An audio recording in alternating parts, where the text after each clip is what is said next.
Hi everyone.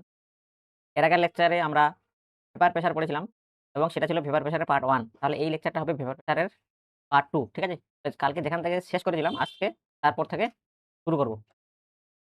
আজকের আমাদের topic হচ্ছে vapour pressure of solution containing 2 volatile liquid. তার মানে আমি একটা সলিউশন বানাবো, এটা কিনা বাইনারি সলিউশন, এবং সেই বাইনারি সলিউশনের মধ্যে যে সলিউট আর সলভেন্টটা ইউজ করা হয়েছে সেটা হচ্ছে ভোলাটাইল লিকুইড। ভোলাটাইল মানে যেটাকে আমরা হিট করলে বা টেম্পারেচার বাড়ালে সেটা এভাপোরেট করতে পারে সহজেই। তার মানে সলিউট আর সলভেন্টটাকে নিয়েছি আমরা ভোলাটাইল লিকুইড। এবার একটা কন্টেইনার নিয়েছি, এখানে নিয়েছি লিকুইড A, আর একটা কন্টেইনার নিয়েছি যেখানে নিয়েছি লিকুইড B, ঠিক আছে? এবং বোথ আর ভোলাটাইল, এটা আমরা আগেই জেনে গেছি।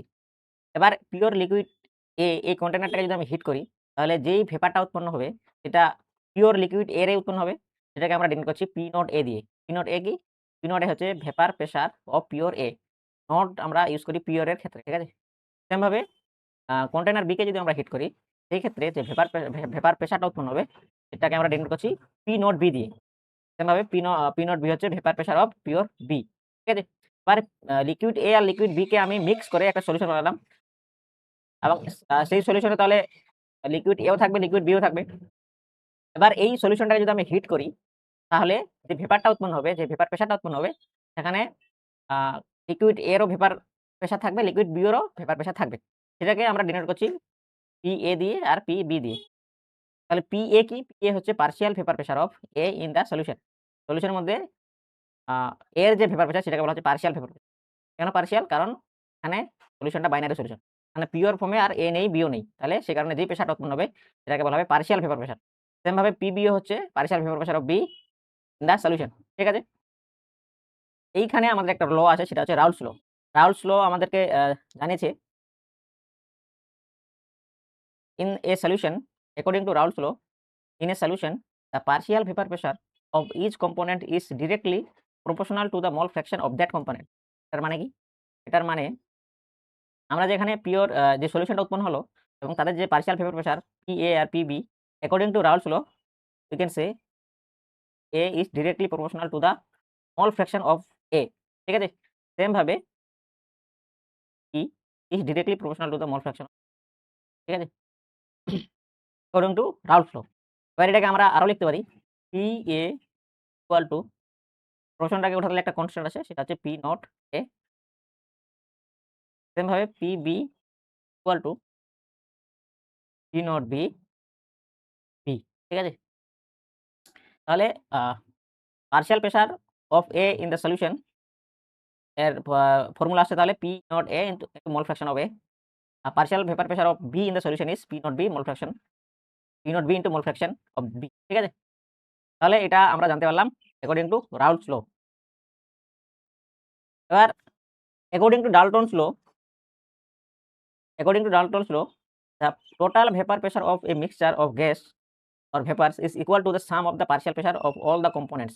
তার মানে ওই সলিউশনের টোটাল যেটা ভেপার প্রেশার হবে সেটা ইকুয়াল টু হবে আ সেই সলিউশনটা যে সমস্ত কম্পোনেন্ট দিয়ে তৈরি তাদের যে ভেপার প্রেশার তাদের যোগফল, ঠিক আছে? তাহলে আমরা এটাকে লিখতে পারি টোটাল ভেপার প্রেশার হবে according to Dalton's law, P total হবে PA প্লাস E, রাইট? এটাকে আমরা লিখতে পারি P total equal to P not A fraction হবে plus P not B of B, ঠিক আছে? তাহলে এটা আমাদের একটা ফর্মুলা চলে আসলো।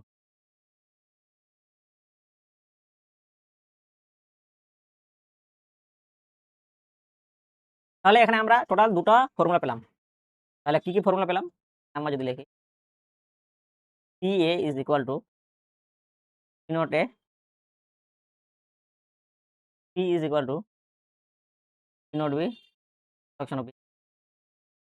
২ number, total vapor pressure of the solution is equal to PA, এটাকে লেখা যায় P total equal to P naught A fraction of A plus P naught B, ঠিক আছে? তাহলে আমরা রাউলস ল কি আর ডাল্টনস ল কি এটা ভালো করে বুঝলাম। এবার আমাদেরকে একটা গ্রাফ ভালো করে বুঝতে হবে। গ্রাফটা হচ্ছে ভেপার প্রেশার আর মোল ফ্র্যাকশন, ঠিক আছে? আমরা জানি small fraction of A plus small fraction of B is equal to হয় 1, ঠিক আছে? তাহলে যখন মল ফ্র্যাকশন এ এর ভ্যালু 0 হবে, তখন মল ফ্র্যাকশন বি এর ভ্যালু 1 হবে। এই ফর্মুলাটা থাকে। সেম ভাবে যখন মল ফ্র্যাকশন বি এর ভ্যালু 0 হবে, তখন মল ফ্র্যাকশন এ এর ভ্যালু 1 হবে। ঠিক আছে? তাহলে ওটা এখানে দেওয়া আছে যে মল ফ্র্যাকশন এ এর ভ্যালু যখন 0, তখন মল ফ্র্যাকশন বি এর ভ্যালু 1, যখন মল ফ্র্যাকশন এ এর ভ্যালু 1, তখন ঠিক আছে? এবার এখানে যে গ্রাফটা বানানো হয়েছে, সেখানে এপ্লাই করা হয়েছে রাউলস ল এবং একটা সলিউশন যেটা হচ্ছে বাইনারি সলিউশন, এবং সলিউশনের মধ্যে সলিউট আর সলভেন্টকে আমরা ধরে নিই এ এন্ড বি, ঠিক আছে? এবার তাহলে আমরা গ্রাফটাকে ভালো করে বোঝার চেষ্টা করি। অ্যাকর্ডিং টু রাউলস ল আমরা একটু আগে দেখলাম P A is equal to P not A, same ভাবে পি বি এর ক্ষেত্রে P not B of B, right? এবার যখন মল ফ্র্যাকশন এ এর ভ্যালু 0, মল ফ্র্যাকশন এ এর ভ্যালু যখন 0, তখন P A is equal two হবে 0, এখানে বসালেই হয়ে যাবে। সেম ভাবে যখন মল ফ্র্যাকশন এর ভ্যালু 1 এখানে, তখন P A is equal to P not a, right? তার মানে মল ফ্র্যাকশন এর ভ্যালু যখন 1, তখন P equal to P not a, মানে মল ফ্র্যাকশন এর ভ্যালু যখন 1, তখন পি এর ভ্যালু আসছে পি নট এ। তার মানে আমরা লিখতে পারি যে পি নট এ, ঠিক আছে? এবার সেম ভাবে মল ফ্র্যাকশন বি এর ভ্যালু যখন 0, তখন P B is equal to 0। Mole fraction B এর ভ্যালু যখন 1, তখন P B is equal to P not B, ঠিক? তাহলে এখানে যখন মল ফ্র্যাকশন এ এর ভ্যালু 0 ছিল, তখন পি এ এর ভ্যালু 0। মল ফ্র্যাকশন এর ভ্যালু যখন 0, মল ফ্র্যাকশন এর ভ্যালু যখন 0, তখন পি এর ভ্যালু 0, মানে এখান থেকে স্টার্ট হবে। আর পি মল ফ্র্যাকশন 1 এর এ এর ভ্যালু যখন 1, তখন পি মানে ভেপার প্রেসারের ভ্যালু হচ্ছে পি নট এ, মানে সেম ভাবে মল ফ্র্যাকশন বি এর ভ্যালু যখন 0, তখন পি বি এর ভ্যালু 0। তাহলে মল ফ্র্যাকশন বি এর ভ্যালু এখানে যখন 0, তখন পি বি এর ভ্যালু 0, মানে ভেপার প্রেসারের ভ্যালু 0। এবার মল ফ্র্যাকশন বি এর ভ্যালু যখন 1, তখন পি বি এর value P not B. Mole fraction B এর ভ্যালু যখন 1, তখন পি এটার ভ্যালু হবে পি নট ভি, ঠিক আছে?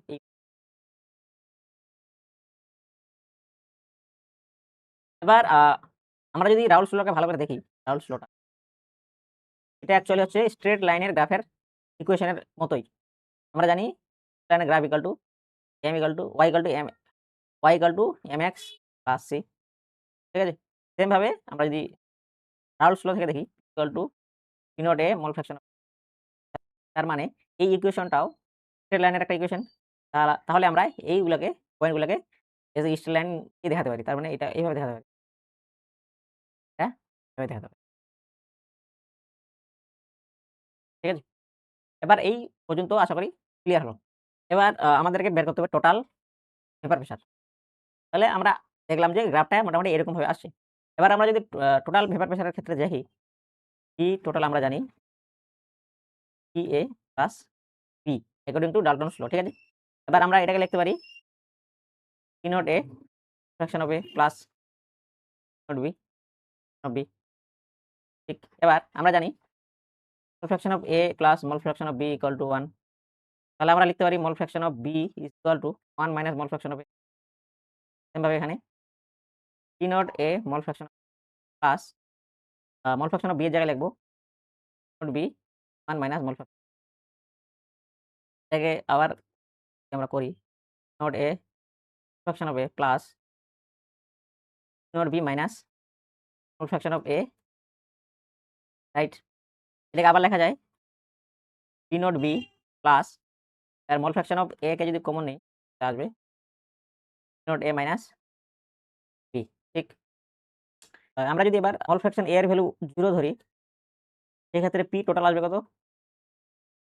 P নট B, কারণ এই পুরোটা এটা আমরা পুরো 0 হয়ে যাবে। তার মানে আমরা বলতে পারি যে যখন মোল ফ্র্যাকশন A এর ভ্যালু 0 হচ্ছে, তখন টোটাল ভেপার প্রেসারের ভ্যালু সলিউশনের P নট B থেকে স্টার্ট হবে, ঠিক আছে? আর মোল ফ্র্যাকশন A এর ভ্যালু যখন 1 হবে, P টোটালের ভ্যালু হবে P not B plus P not A minus এটা কেটে যাবে, তাহলে আসবে নট A। এবার মোল ফ্র্যাকশন A এর ভ্যালু যখন 1 হবে, তখন পি টোটাল ভ্যালু আসবে পি নট এ তে। এবার এটাকে যদি আমরা এড করে দেই তাহলে এটা আসবে টোটাল ইকুয়াল টু এ প্লাস পি, ঠিক আছে? এবং এটা থেকে আমরা আরেকটা কনক্লুশন আসতে পারি যে একটা সলিউশনের মধ্যে টোটাল যেটা ভেপার প্রেশার সেটা কখনোই 0 হওয়া সম্ভব নয়। কেন? কারণ যখন ধরে নাও পি এ 0 আসছে, পি এ কখন 0 আসবে? যখন মোল ফ্র্যাকশন অফ এ 0 আসবে। এবার যখন মোল ফ্র্যাকশন অফ এ 0 হবে তখন মোল ফ্র্যাকশন অফ বি 1 হবে। সেই ক্ষেত্রে পিবি নট ইকুয়াল টু 0 হবে। তাহলে আমরা বলতে পারি যে একটা সলিউশনের মধ্যে টোটাল ভেপার প্রেশার কখনোই 0 হবে না এবং এদের যেটা ভ্যালু সেটা পি নট বি থেকে পি নট এ এই গ্রাফের মধ্যেই লাই করবে, ঠিক আছে? আশা করি এই গ্রাফটা ক্লিয়ার হলো। এই গ্রাফটা অনেকেই বুঝতে পারে না, কনফিউশন থেকে থাকে। তাহলে আশা করি ক্লিয়ার হলো, ঠিক আছে? এই গ্রাফটার মধ্যে তোমাদের একটা হালকা ডাউট থাকে যে এখানে যে পি নোড এ আর পি নোড বি এর ভ্যালুটা দিয়েছি আমরা গ্রাফের মধ্যে, দেখছো পি নোড এ এর value greater than P node B. এটা দেওয়ার কারণ কি, ঠিক আছে? এবার এটার কারণ হচ্ছে এখানে গ্রাফে পি নোড এর ভ্যালু বেশি দেওয়া আছে, তার মানে এটা বোঝানো হয়েছে যে এখানে যে লিকুইডটা নেওয়া আছে A is more volatile than B, ঠিক আছে? এই কারণে পি নোড এর value greater than P node B হয় এই গ্রাফে, ঠিক আছে? যদি আমরা কয়েকটা প্রবলেম দেখি, এখানে বলেছে 0.78 gram of benzene and 0.92 gram of toluene mixed, এই দুটোকে মিক্স করে একটা সলিউশন, তার মানে এই দুটোকে মিক্স করে একটা সলিউশন বানানো হয়েছে। আমাকে বের করতে বলেছে partial pressure of benzene and toluene আর total vapour pressure of the solution. Given দেওয়া আছে পি নট বেনজিনের ক্ষেত্রে ভ্যালু আর পি নট টলুইনের ভ্যালু, ঠিক আছে? এবার আমরা জানি P total equal to P A plus PB.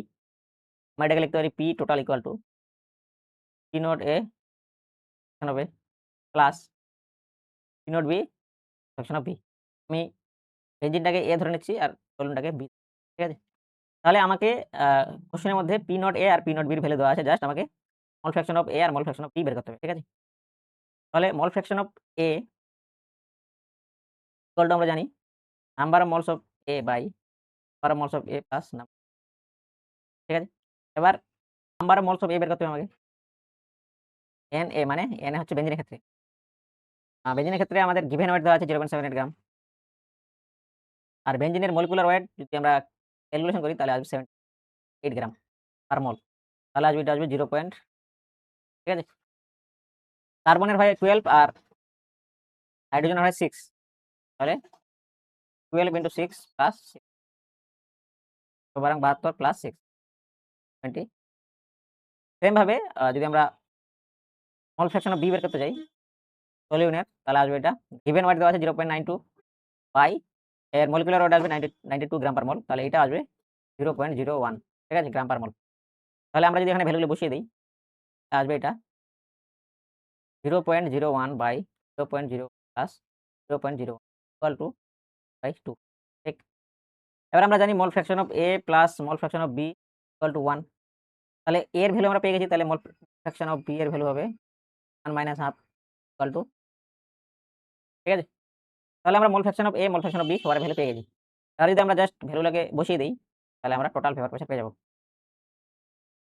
এবার আমাকে বলেছে প্রথম কোশ্চেনটা partial pressure of benzene and toluene. তাহলে 1 নম্বর কোশ্চেনের অ্যান্সার হবে PA is equal to P not A fraction of A। এটাকে আমরা লিখতে পারি 400 mmHg into by 2 equal to 200। আর PB এর ক্ষেত্রে আসবে P not B fraction of B equal to এটা কত আছে 200 ইনটু বাই 2 100। তাহলে আমার প্রথম কোশ্চেনের যে অ্যান্সার সেটা হয়ে গেল। দ্বিতীয় কোশ্চেনের অ্যান্সার বলেছে total vapour pressure of the solution. তাহলে এইটা হচ্ছে 2 নম্বর।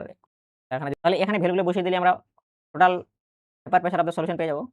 এইটা হবে কত 100 প্লাস তার মানে 300 mmHg, ঠিক আছে? এটা আমরা বুঝতে পারলাম। এটা একটা অ্যান্সার, এটা একটা অ্যান্সার। আর আশা করি বিষয়টা ক্লিয়ার হয়েছে। Thank you so much.